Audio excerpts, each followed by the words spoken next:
In this critical moment, we've gone and done it here on the Legal AF channel, expanding our roster of contributors starting this week with new contributors, new voices at that intersection of law, politics, history, and the presidency. I'm so proud to announce that Sidney Blumenthal, journalist, author, political advisor, who sits at the intersection of media, politics, law, and history, along with one of his close friends, Dr. Sean Wilentz from Princeton, the George Henry 1886 professor of American history at Princeton University, one of the leading historians on U.S.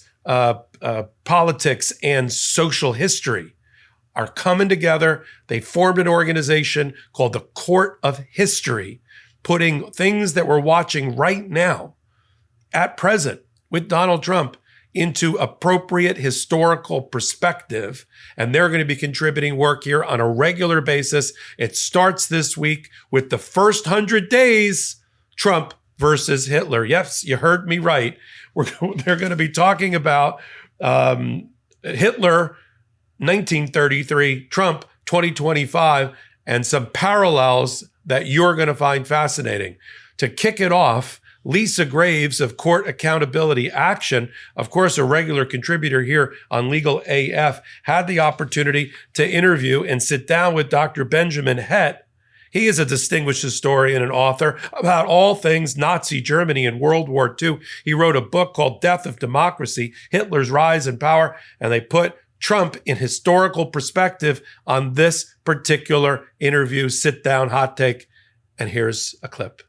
Hello, everyone. This is Lisa Graves with Court Accountability Action here on the Midas Touch Network on Legal AF. And today I've got two amazing historians and writers to talk about the first 100 days of Donald Trump's second term.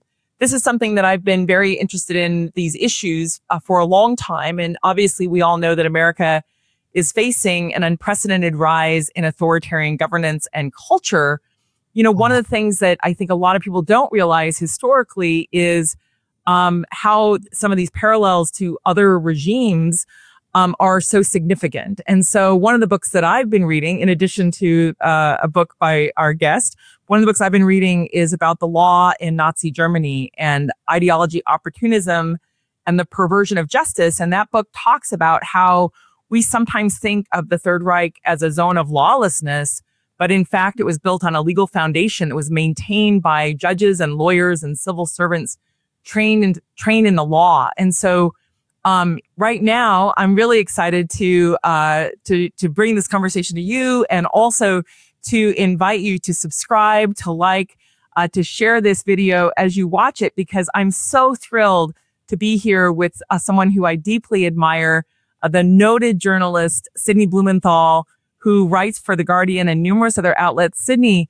welcome to the show. Well, thank you, Lisa. I'm really glad to be here on this channel. I am working, Lisa, on a project that you know about well called the Court of History.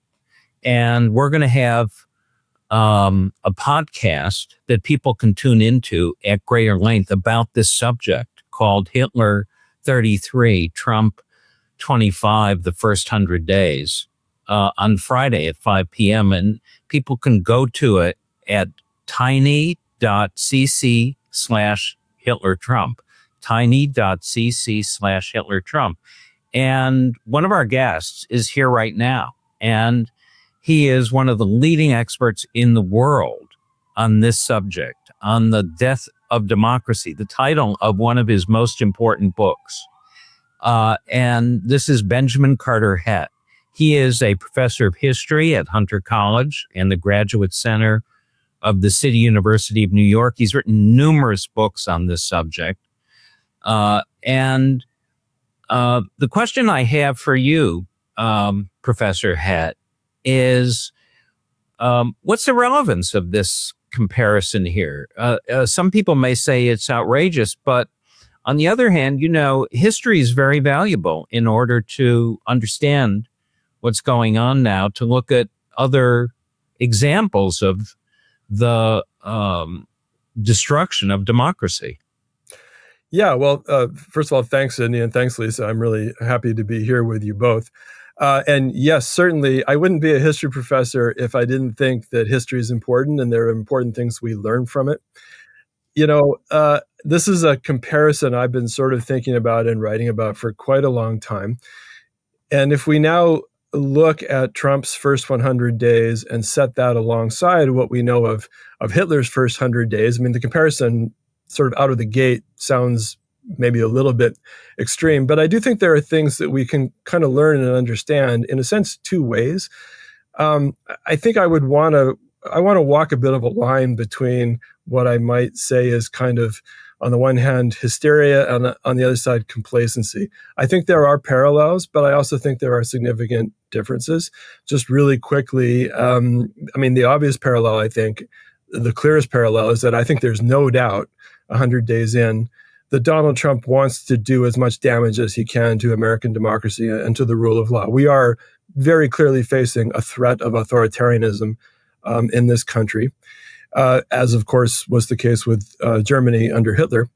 Very specifically, there's a quite interesting parallel in how these regimes are handling their civil services. One of the first things the Nazis did is to pass a law, has a long name in German, called the Law for the Reform of the Professional Civil Service, under which the Nazis could fire people from the civil service, and interestingly also from kind of allied areas like the private legal profession and university teaching. They could fire them on basically two grounds: if they were deemed to be Jewish, or if they were deemed, as the law said, that their record indicated they would not stand up for the nationalist state, quote unquote. And so there's a rather striking parallel there.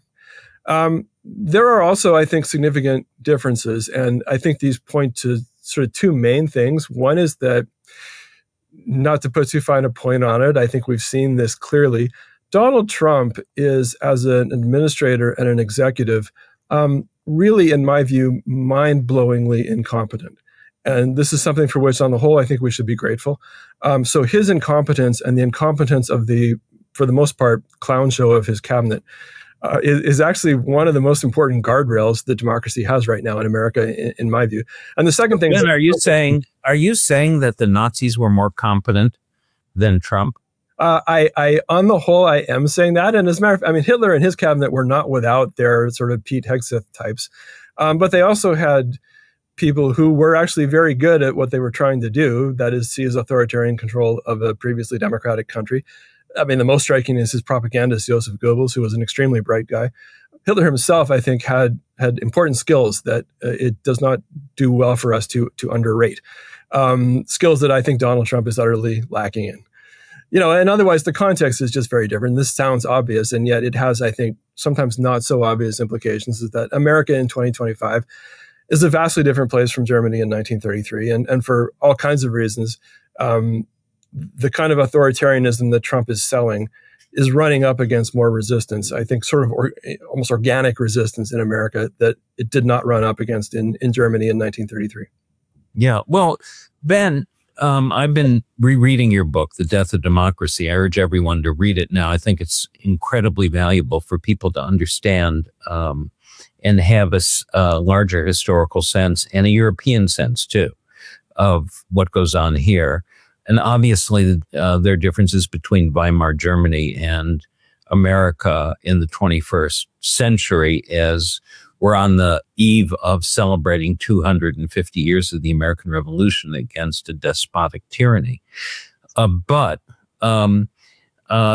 they're useful subjects to talk about in comparison. So, for example, Hitler outmaneuvered the conservative establishment in Germany, and Trump has tried to do that as well.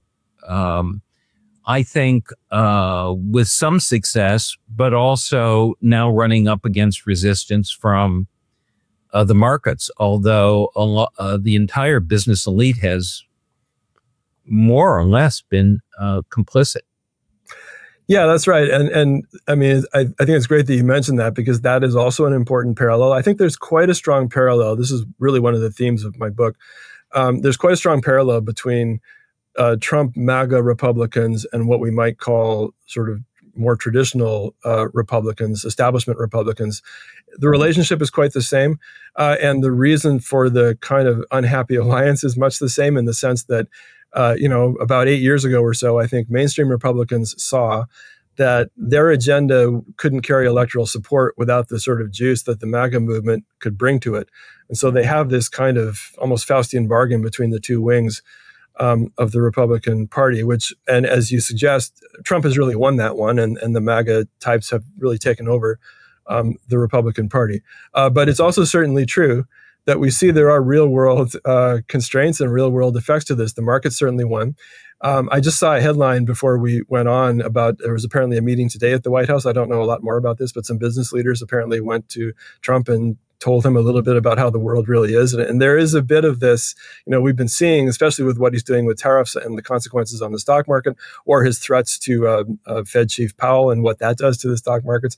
We've seen that there are real world consequences to this, which in some ways might be a check on what Trump is able to do. Well, I just wanted to thank you so much, Ben, for coming on, but also for that book and your many books. But The Death of Democracy, as Sidney said, is one that really everyone should read. I'm going to reread it. I read it shortly after it came out a couple of years ago, and I really appreciate your drawing the parallel to the sort of Project 2025 Heritage Foundation effort to replace the civil service with loyalists to, some of those early plans in Germany nearly 100 years ago. And I think that that's an important parallel. And I also wonder whether you could comment on two things. One is, other assaults on civil society, or the pillars of civil society, including perhaps, educational institutions, or the project of educating people. And then second, I wonder if you could also speak to the other really significant another one of the significant animating parts about that regime, which was territorial expansion, which I think has been a real shocker here in America to see this saber rattling toward allies in terms of expanding the U.S. Domination, takeover in essence of other countries. So could you address that a bit, Ben? Sure. That's absolutely right. To take your first point, it was certainly important for the Nazis to get control of education, particularly universities, and they did. This was, as I mentioned, in a sense part of their program to overhaul the civil service. As soon as they came into power, they got rid of professors who they thought were not, ideologically with the program. A difference is they had a bit easier time with that, in the sense that German academia in those days was actually a very conservative place on the whole. So in that sense, the political valence of universities was quite different from America in 2025. German professors tended to be conservative nationalists. They weren't Nazis. They were kind of traditional conservatives, but the ideological overlap was close enough that it wasn't an enormous leap for them to be able to kind of go along with the Nazi program. And people who are scholars of universities in Germany, I'm not really one of those, but people who are scholars of that have shown and studied this in a number of cases, how it wasn't actually that tough for the Nazis to get control of universities. I think the pushback we're seeing now from Harvard and from, I read this morning, 200 plus university presidents who have gotten together and signed a letter criticizing Trump. All of that is basically unthinkable in Germany in 1933. It didn't happen and wouldn't have happened. I'm sorry, what was your second point again? On the territorial expansion. Yes. Yeah, I agree with you. Trump too has been, for the most part, as bad as I expected in the ways I expected, except for that. I had the feeling from Trump 1 that, well, at least he's kind of an isolationist, so he won't get us into stupid wars overseas. And that one's gone out the window. And, I grew up in Canada and a lot of my family is Canadian, so this is actually quite personal for me. I did not expect my other country to be under threat. It's shocking. I do think, though, that's another place where my guess is, and I really hope I'm not wrong, but my guess is because Trump is A, not very competent, B, not remotely as ruthless as Hitler, C, not remotely as, I have to say, as evil as Hitler. I think we need to keep some perspective here. And I'm no fan of Trump, but he's not Hitler. I don't think he's going to get too far with these ideas ultimately. It was interesting to me that when the new Canadian Prime Minister took over, this seems to be someone for whom Trump has more respect than he did for Justin Trudeau. And depending what happens with the election that's coming up in Canada, if Mark Carney emerges from that still as Prime Minister of Canada, he's, I think, tough enough that I think he will push back on Trump. And I'm not sure much more is going to happen with that 51st state stuff. Being too aggressive about Greenland would, in the ultimate case, involve going to war with Denmark, which is a NATO ally. So technically, that would involve invoking Article 5 against the United States. Again, I think at some point, military commanders will explain to Trump how the world is, and that probably won't happen. Panama might be one place where we see something more aggressive. I don't know. Well, Ben, there's going to be so much more that we're going to talk about on Friday at 5 p.m. at tiny.cc/HitlerTrump. This is a subject that really needs exploration. And this is just the tip of the iceberg of the discussion we're going to have with you and with Jeffrey Herf, another scholar on the subject, and with Sean Wilentz of Princeton in the Court of History at that address that I mentioned. I want to thank Lisa and you. Thank you both. Yeah. Thank you so much. And Sidney, thank you so much for coming on. And thank you for the work that you're doing with Sean to hold these conversations together. The conversation coming up this Friday, I think it's going to be just so important, so rich, so illuminating. And so thank you both for coming on here to help preview it for our audience. And we look forward to more conversations with you here at Legal AF on the Midas Touch Network. This is Lisa Graves, asking you to subscribe and like and share. And if you get a chance, please go this Friday to see this really important program on the first 100 days of Trump that Sidney mentioned, and that Sidney and Ben and others will be on. Thank you so much. Welcome back, Sidney Blumenthal and Sean Wilentz here on Legal AF. It starts with an amazing podcast that we're going to be kicking off next week. That's going to be a detailed roundtable discussion of the first 100 days, Donald Trump versus Hitler. And you are going to be amazed by hearing this presented in the proper historical context. This is what we're doing here in Legal AF. We're upping our game, bringing on Sidney Blumenthal and Sean Wilentz together here on this channel. So until my next report, I'm Michael Popak.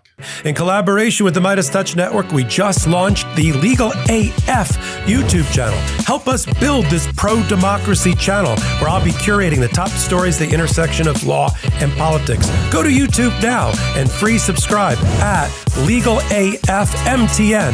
That's at Legal AF MTN.